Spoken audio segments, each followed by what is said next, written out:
Ça doit être fini, non? Bon, bref. Donc, moi, je vais vous parler de greffe, mais c'est pas vraiment un format. Si, ça marche, non? C'est étrange, non? Ouais, je sais pas.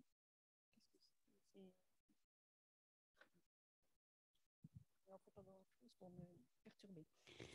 Donc, simplement pour vous dire que toute la difficulté, ça va être de savoir quels patients ont une indication de greffe. Et pour cela, il va falloir réfléchir à l'espérance de vie attendue sans greffe et l'espérance de vie que l'on peut attendre avec greffe. Et tout ça, évidemment, évolue aussi avec le temps. Donc, sachant que tous les patients atteints de SMD n'ont évidemment pas la même survie, vous le savez déjà, et qu'ils peuvent décéder.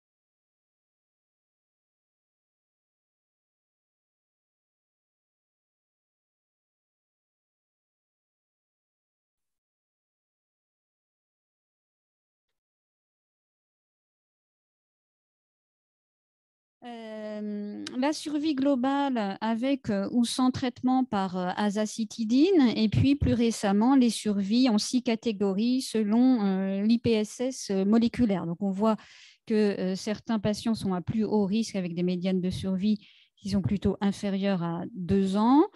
Sur une portion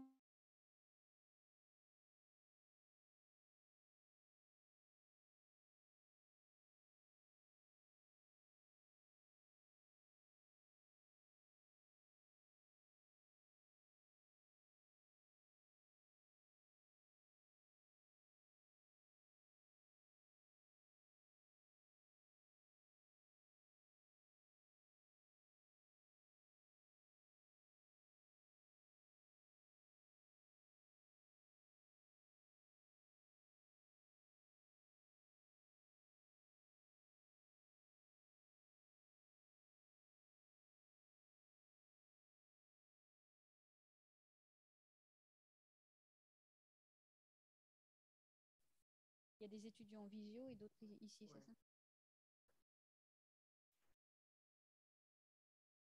Bon.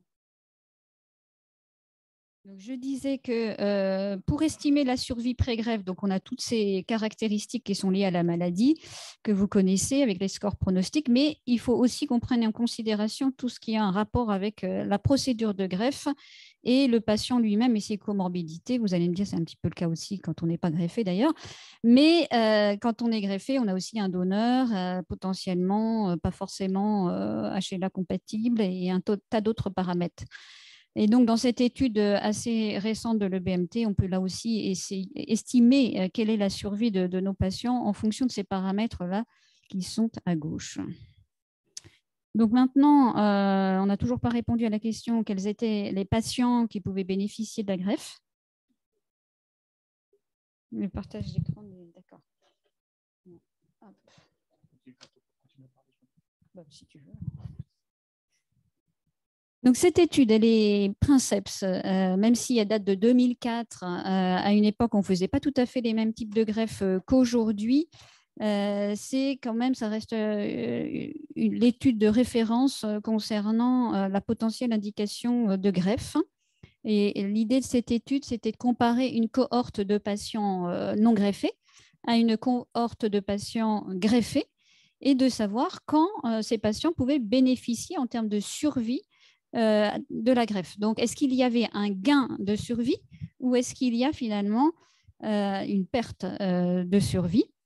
C'est ce qui est schématisé sur cette figure ici à gauche. L'autre question étant que s'il y a une indication de greffe, est-ce que c'est au diagnostic ou est-ce que c'est plus tard qu'on doit effectuer cette greffe? Donc ici, c'est le délai par rapport au diagnostic. Et ici, vous voyez que si on tarde à réaliser cette greffe pour les patients IPSS intermédiaire 2 ou élevés, on a une perte de survie, ce qui nous amène à conclure qu'il faut les greffer le plus rapidement possible, alors que c'est le contraire pour les intermédiaires 1 et bas, c'est-à-dire que si on décale la greffe et qu'on ne les greffe pas au diagnostic, on a plutôt une amélioration de leur espérance de vie. Mais ça, cette étude, elle est ancienne maintenant. Et comme je le disais, les procédures de greffe étaient différentes. On utilisait des conditionnements d'intensité myélo-ablatif, des donneurs qui étaient des donneurs HLA-géno-identiques de la fratrie, qui représentent maintenant plutôt 25% du type de donneur. Et puis surtout, on avait des patients très jeunes pour avoir un SMD. Aujourd'hui, ce n'est plus vraiment la médiane d'âge des patients atteints de SMD et allogreffés. Donc, on a aussi maintenant la chance d'avoir quand même 3 études prospectives qui posent la question de la greffe, à savoir, est-ce que lorsque l'on prend une population au diagnostic ou avant traitement, ou à un moment où elle est classée intermédiaire 2 ou élevée, les patients avec donneur vont avoir un avantage en termes de survie ou de survie sans événement.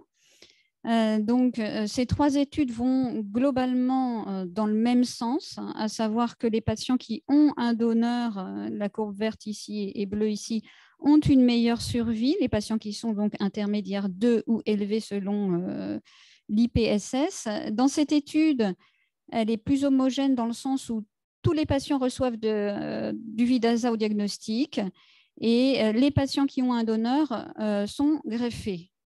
Bon, c'est un tout petit peu plus compliqué parce que finalement, il y a quand même quasiment 30% des patients qui ne sont pas alloués à un bras en raison d'une non-éligibilité à la greffe entre le diagnostic et le traitement. Mais bon, le message étant qu'on confirme l'étude de 2004 que je vous ai montrée juste avant, avec un avantage de survie pour des patients qui ont un donneur, pour des patients qui sont à haut risque. Est-ce que c'est vrai pour tous les hauts risques? On peut difficilement faire des analyses vraiment de sous-groupes dans ces études. Il n'y a pas suffisamment de patients et on pourrait toujours se poser la question où est-ce qu'il faut s'arrêter finalement pour des raisons d'âge, parce que la médiane d'âge des myélodysplasies étant quand même assez élevée, pour des raisons de comorbidité, puis pour des raisons aussi liées à la maladie, parce que même si on a montré que dans ces groupes-là, globalement, il y avait un avantage à la greffe, il y a quand même des sous-groupes que je vous ai montrés au départ aussi, où les résultats ne sont quand même pas très bons non plus. Et pour commencer avec l'âge et les comorbidités, simplement, l'âge reste pronostic. Et donc là, c'est une étude américaine qui combine les scores de comorbidité et les âges. Et on voit que c'est très bien corrélé avec des toxicités et des non-relapse mortalités, donc des mortalités non liées à la rechute qui sont proportionnelles au nombre de comorbidités et à l'âge. C'est aussi ce que le BMT montre ici. À savoir, c'est juste un peu, je vous détaille que là, c'est l'âge ici, c'est-à-dire que si on prend ce carré-là, donc on doit arriver à peu près à 75 ans ici, pour une myélodysplasie qui ne serait pas de haut risque, mais chez un patient ici qui aurait des comorbidités et qui aurait par exemple 60 ans, on est dans l'orange. Orange, ça signifie que, je ne vois pas bien d'ici, à vrai dire, mais ça signifie que la mortalité est de supérieure à 40%. Et donc, ici, supérieure à 60%, ici, on est dans le vert foncé où la mortalité reste assez faible, mais vous voyez que c'est quand même très corrélé à l'âge vers la droite et aux comorbidités vers le haut. Et sachant qu'il y a d'autres paramètres qui sont le type de donneur et l'avancement de la maladie qui, évidemment, sont aussi pronostiques. Et comme je le disais tout à l'heure, je remets les mêmes courbes. Des patients qui ont des cariotypes, par exemple, très défavorables, ont quand même une survie globalement, dans beaucoup d'études, de l'ordre de 10%, voire inférieur à 10%. Donc, on peut quand même se poser, on continue de se poser des questions. En tout cas, sur les modalités de greffe, il y a probablement une marge d'amélioration. Juste Je vous montre cette étude qui intègre la biologie moléculaire parce que c'est une des plus grandes études rétrospectives du CIBMTR avec plus de 1500 patients. Et donc qui a repris un panel mutationnel pour analyser le rôle pronostique de ces mutations chez les patients greffés. Donc, globalement, un patient qui serait muté TP53, il aurait une survie à 3 ans de 20%.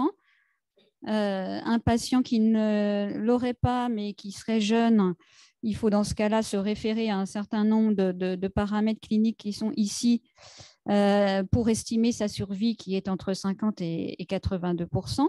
Pour les patients plus âgés qui vont représenter la majorité, il y a les mutations de race et de la voie race qui sont également très pronostiques, presque autant finalement que la TP53. Et pour les patients qui n'auraient pas ces deux mutations, JAK2 semble avoir un impact pronostique important, avec donc 3 groupes de patients TP53, voire RAS et JAK2 qui ont des survies plutôt inférieures à 30%.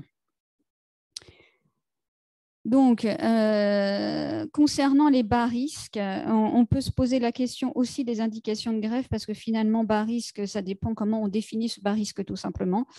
C'est sûr que si on le définit par un score tout à fait statique qui serait au diagnostic, c'est peut-être pas suffisant parce qu'on se rend compte qu'il y a un certain nombre de patients bas risque au diagnostic qui finalement ne le sont plus tant dans l'évolution, pas simplement parce qu'ils se transforment vers une forme plus grave, mais aussi par exemple parce qu'ils peuvent ne pas répondre à certains traitements ou d'emblée présenter certaines mutations, et du coup qui les classent au risque dans les scores moléculaires. Donc il y a probablement une proportion de patients qui pourraient bénéficier de la greffe parce que la survie n'est pas celle que l'on attendait au départ. On le sait depuis longtemps puisque sur cette étude qui avait intégré des mutations défavorables, finalement, le message, c'était qu'un bas risque, si on prend cette figure-là, parce que c'est justement avec les intermédiaires 1 qu'on se pose pas mal la question de savoir s'ils peuvent avoir une indication de greffe, des patients qui auraient une de ces mutations, finalement, ils ont la survie des intermédiaires 2. Alors, on sait que les intermédiaires 2 ont probablement un bénéfice à la greffe, donc on peut se poser la question également pour ces intermédiaires 1. On n'a pas vraiment la réponse, même si on a lancé un essai prospectif qui pose la question, on n'a pas encore suffisamment de suivi pour y répondre. Est-ce qu'on peut optimiser la greffe vu qu'on a quand même une proportion d'échecs assez importante, notamment dans les formes à risque? Donc, il y a la question du traitement pré-greffe, mais en fait, ça va être assez décevant tout ce que je vais dire, je suis désolée. Mais pour l'instant, on n'a pas d'argument très, très fort pour recommander à tous les patients un traitement pré-greffe. Et c'est vrai qu'en dans la logistique, c'est ce qui se passe le temps qu'on ait organisé sa greffe. Mais deux messages, lorsque le patient reçoit soit de l'ASA, soit de la chimio-intensive, ASA en jaune et chimio-intensive en bleu, ça ne semble pas impacter la survie des patients après greffe. Ce qui impacte, c'est quand ils ont reçu les deux traitements, soit parce qu'il y a plus de mortalité plus toxique, soit parce que finalement, c'est des patients définis chimio-réfractaires et forcément, dans ces cas-là, ils sont de plus mauvais pronostics. L'autre étude, c'est une étude de l'EBMT qui a analysé, enfin il y en a plein d'autres, je vous mets un échantillon, qui a analysé donc l'impact des chimiothérapies et du VIDASA, des hypométhylants en général pré-greffe. Dans cette étude, que le patient soit en rémission ou pas, ça ne change pas grand-chose pour la survie post-greffe, sachant que là encore, ceux qui sont par contre vraiment réfractaires au traitement ont un moins bon pronostic, c'est ce qu'on pourra dire. Il y a quelques études, il y a beaucoup d'études qui ne vont pas forcément dans le même sens, mais il n'y a pas d'études prospectives qui posent cette question de pré-greffe, c'est ça plutôt qu'il faut retenir. Et rétrospectivement, lorsque l'on tente de comparer ces groupes qui seraient greffés sans traitement après agent hypométhylant et chimio-intensif, avec ce groupe allemand par exemple, on ne voit aucune différence. Mais après, qu'en est-il des nouvelles combinaisons et de l'impact? On ne sait pas vraiment encore. Le conditionnement, est-ce qu'on devrait intensifier le conditionnement pour avoir finalement moins de rechutes après greffe, hein, parce que les principales causes d'échec, ça se partage entre la mortalité non liée à la rechute et la rechute selon les risques de la maladie et autres risques liés aux patients. Donc, on a la chance d'avoir au moins 2 études prospectives qui ont posé la question du conditionnement myéloablatif et d'intensité réduite. En gros, il n'y a pas de différence chez ces patients randomisés. Pas de différence significative. En jaune, c'est les conditionnements d'intensité réduite et en max, c'est les conditionnements. Donc, en bleu, c'est les conditionnements d'intensité myéloablative. Il y a une autre étude américaine que je n'ai pas montrée, qui comprend à peu près un tiers de patients atteints de SMD, qui montre un excès de rechute pour des patients qui reçoivent un RIC. Mais globalement, dans le sous-groupe des SMD, la différence en termes de survie il n'y en a pas. Alors, l'autre question, c'est on ne peut pas faire un conditionnement myéloablatif à tous les patients, parce que certains sont fragiles. Donc, dans l'étude précédente, on a sélectionné que des patients qui étaient capables de recevoir un conditionnement myéloablatif, sinon ils n'auraient pas été randomisés. Tandis que dans cette étude, on choisit des patients plus fragiles et on essaye de savoir si on peut intensifier le conditionnement par rapport à un conditionnement d'intensité réduite qu'ils auraient de toute façon reçu. Et dans ce cas-là, on leur donne un conditionnement qu'on appelle séquentiel, qui est en gros un conditionnement sur 2 semaines, qui comprend une chimiothérapie de type LAM suivie d'un conditionnement de type réduit.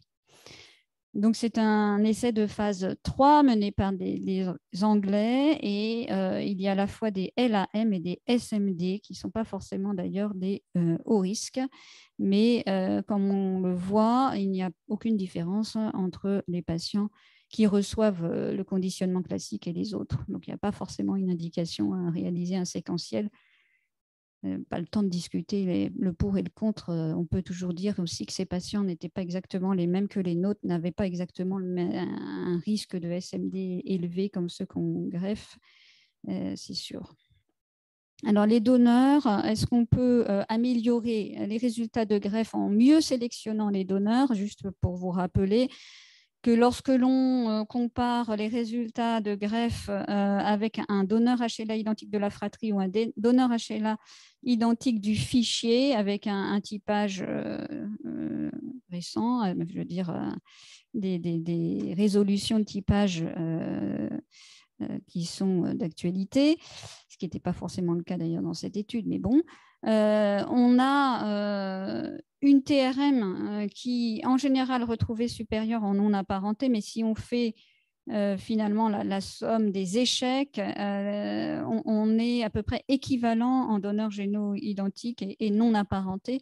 Donc ça, c'est une grande étude du CBIMTR et puis après, ça a été aussi confirmé par d'autres. Donc finalement, et puis il y a d'autres études aussi qui disent il est préférable d'avoir un jeune donneur du fichier plutôt qu'une fratrie HLA identique plus âgée. Donc il y a aussi toute cette discussion.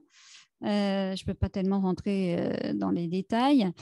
Ensuite, quand le donneur n'a pas de donneur HLA compatible, se pose la question des donneurs alternatifs, hein, c'est-à-dire soit des sans placentaires, soit des donneurs non apparentés avec au moins une disparité HLA dans le fichier et des donneurs familiaux haplo-identiques.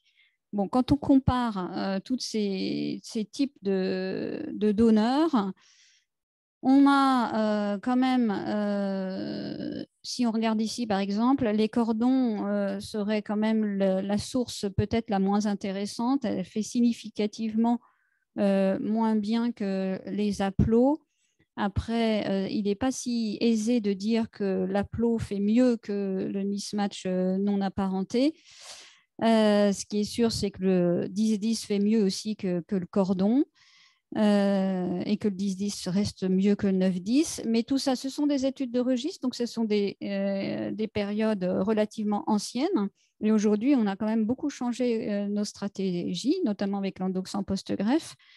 Et donc, il y a des essais en France notamment qui posent cette question de savoir quel est le meilleur donneur, toute pathologie confondue, qui sont en cours. Donc, on n'a pas les résultats. À savoir, faut-il mieux faire un 9 dixième ou un aplo, voire un aplo ou un 10-10.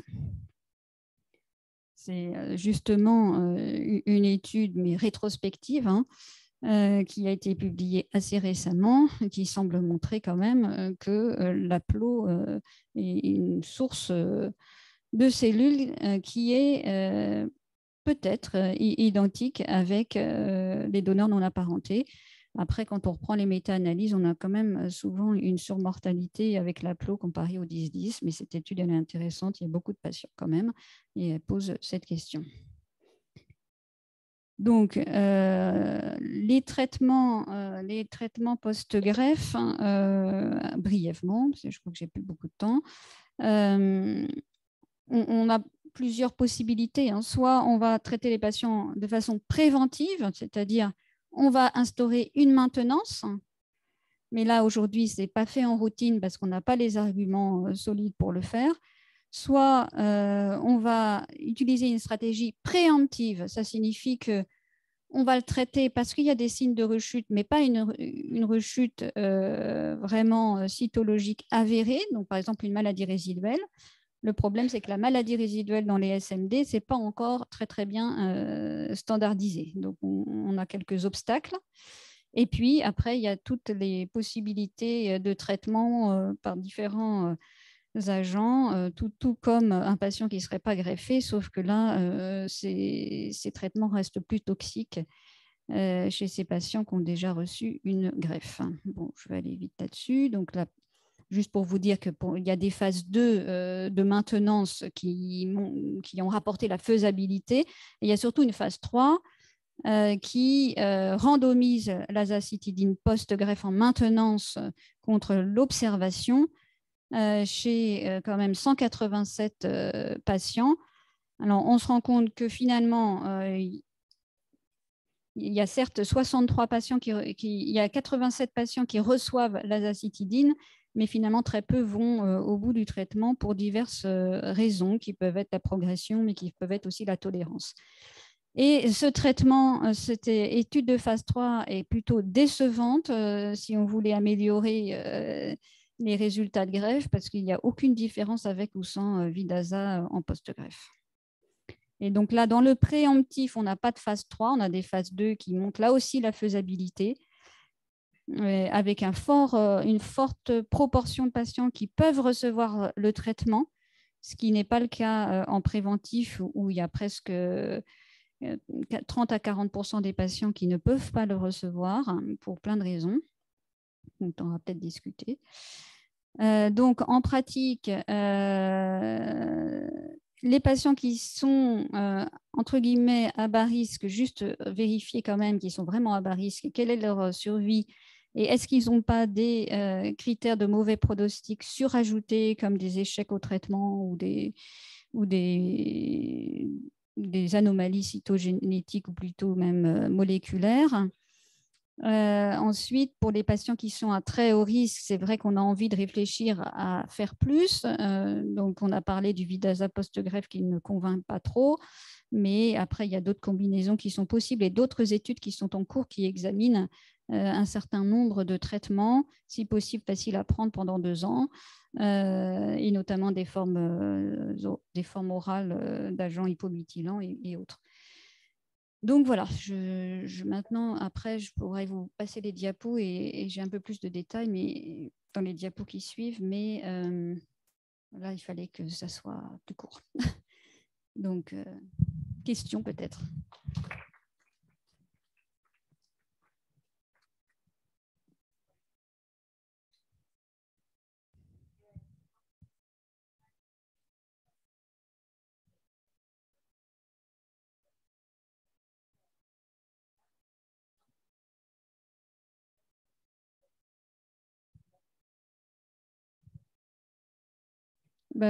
Ça dépend, je dirais, de l'âge du patient. C'est vrai que si on a, mais bon, en général, la recherche a déjà été faite avant, hein.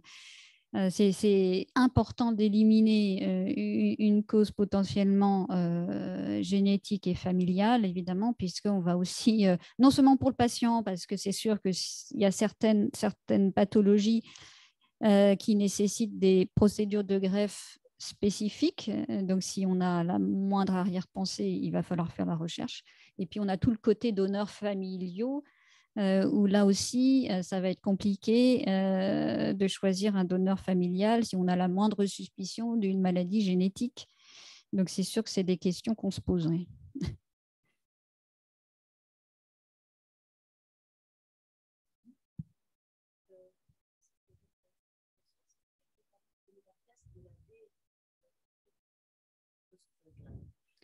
Oui, alors il y a plusieurs. Bon, il n'y a pas d'études randomisées à ce jour, là non plus, mais ça peut être une stratégie préventive.